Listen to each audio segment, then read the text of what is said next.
बचपन की गलियों में फिर चल ए दिल मेरे, गुब्बारा उड़े ये छत को छुए रे, वो पल सुहाने गुप्ता। फिर लौट ओ आए। यार, तू क्या ये बच्चों वाली हरकतें कर रहे हैं? बैठ।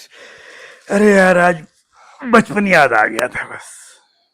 यार तेरे बेटे हैं, पोते पोतियां हैं, तो उनको जाके मिला जाके इतने एक बार। और उसके बाद क्या होगा, तेरा मन भी बहल जाएगा, अकेलापन भी दूर हो जाएगा और तेरे को अपना बचपन भी जी लेगा दोबारा। तुझे क्या लगता है मैं अपनी मर्जी से अकेला रहता हूँ? अब उस आनंद को कनाडा जाने की जिद थी, वहां चला गया। और सुनील को ससुराल में, वहां चला गया। दोनों खुश हैं। पर यार फिर भी ना, पोते पोतियों से मिलने का मन तो करता है। तो ये काम करना, 1-2 हफ्ते के लिए कनाडा चला जा, पोते पोते से मिला और तेरा अकेलापन दूर हो जाएगा। कौन तेरे को सदा वहां रहने के लिए कह रहा है? अरे यार वो बात नहीं है। आनंद जब यहाँ से गया था ना। पापा, इंडिया में कोई फ्यूचर नहीं है। मैं तो कहता हूँ इस कोठी को आप बेच दीजिए और अब हमारे साथ कनाडा चलिए, वहीं पर रहिए। देख भाई, तुझे कनाडा जाना तू जा, लेकिन मैं नहीं जाऊंगा। पापा, एक बार मैं कनाडा चला गया ना, फिर लौट के नहीं आऊंगा मैं। और जब आप आओ हमारे पास तो इस कोठी को बेच के आना और आधा हिस्सा मेरे को दे देना इसमें से। आनंद को कनाडा गए हुए 20 वर्ष हो गए और उस कमबख्त ने एक बार भी फोन नहीं किया। तो तेरा दूसरा बेटा तो इंडिया में ही है ना, सुनील है पत्नी, उसको जाके मिला।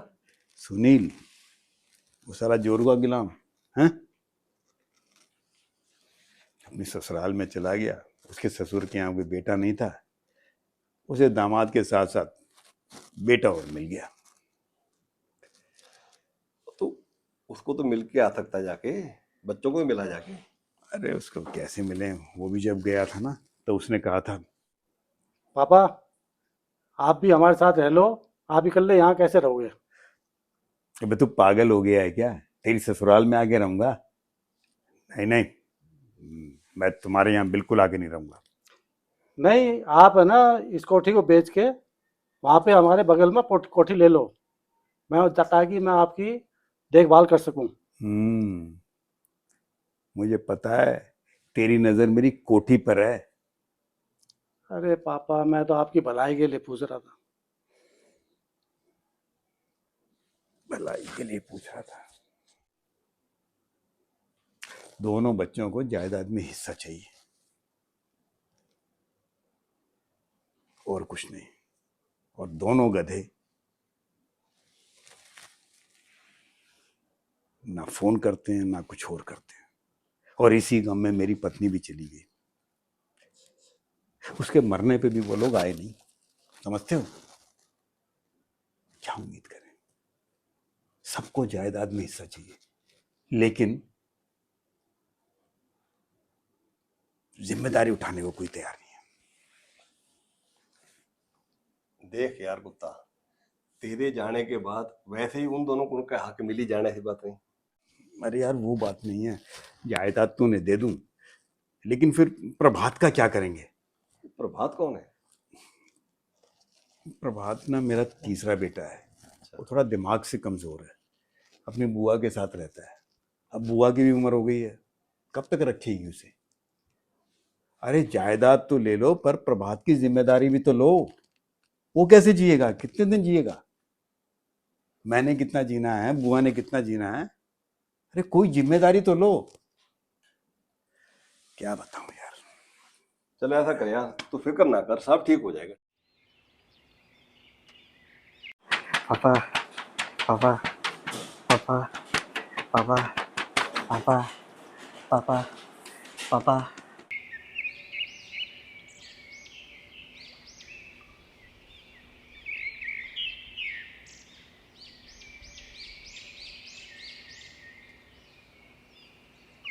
ऐसे ही देखते रहते हो छुप छुप कर, ना तो उससे बात करते हो ना मिलने आते हो।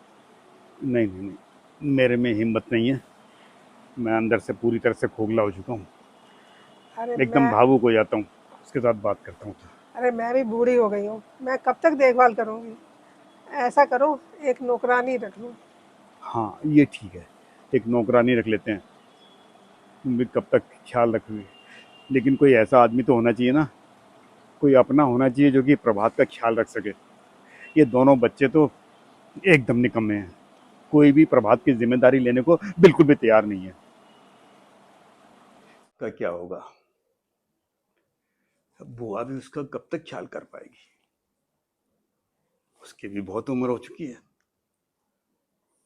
और मैं भी कब तक जीऊंगा? कौन ख्याल रखेगा उसका? क्या होगा?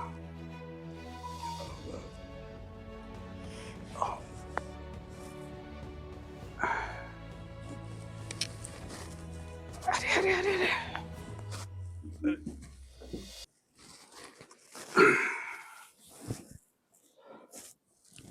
डॉक्टर साहब। अरे गुप्ता साहब, क्या हुआ? बस ऐसे ही।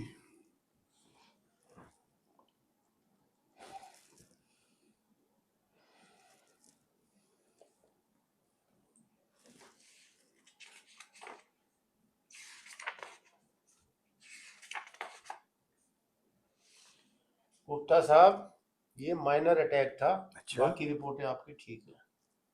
अपना ध्यान रखो, चिंता छोड़ दो। चिंता छोड़ दूं?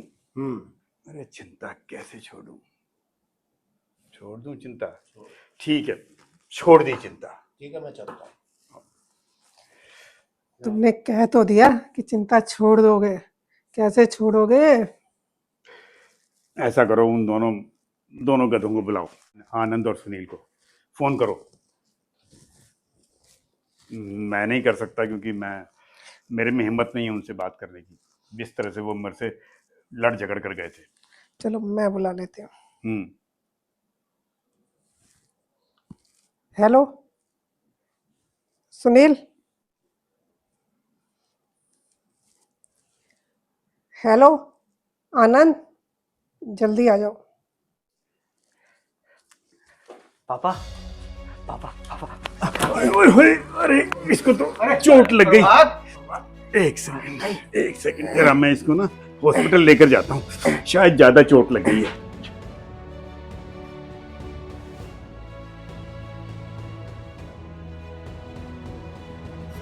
चलो आओ बेटा, आओ, बैठ जाओ यहाँ पे। सुनील भैया, अरे प्रभात! आनंद भैया, अरे प्रभात! बुआ जी।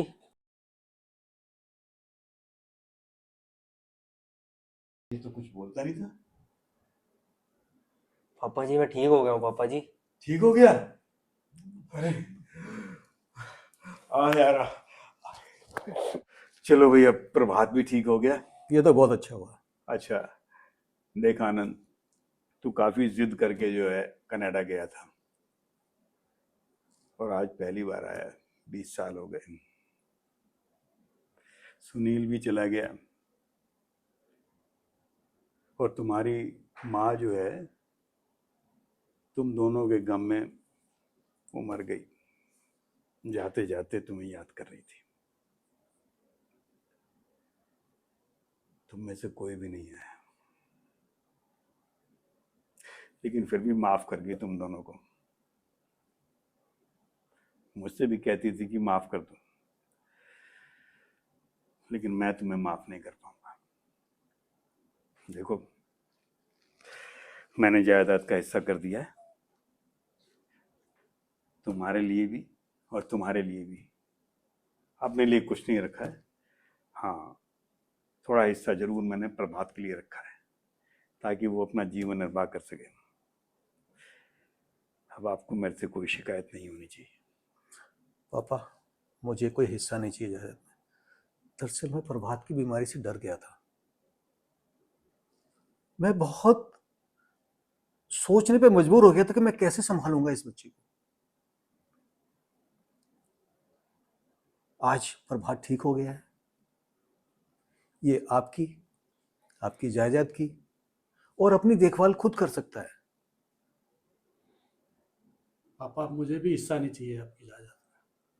हाँ पापा, हम दोनों ने फैसला किया है, हम सारा अपना हिस्सा प्रभात के नाम कर देते हैं।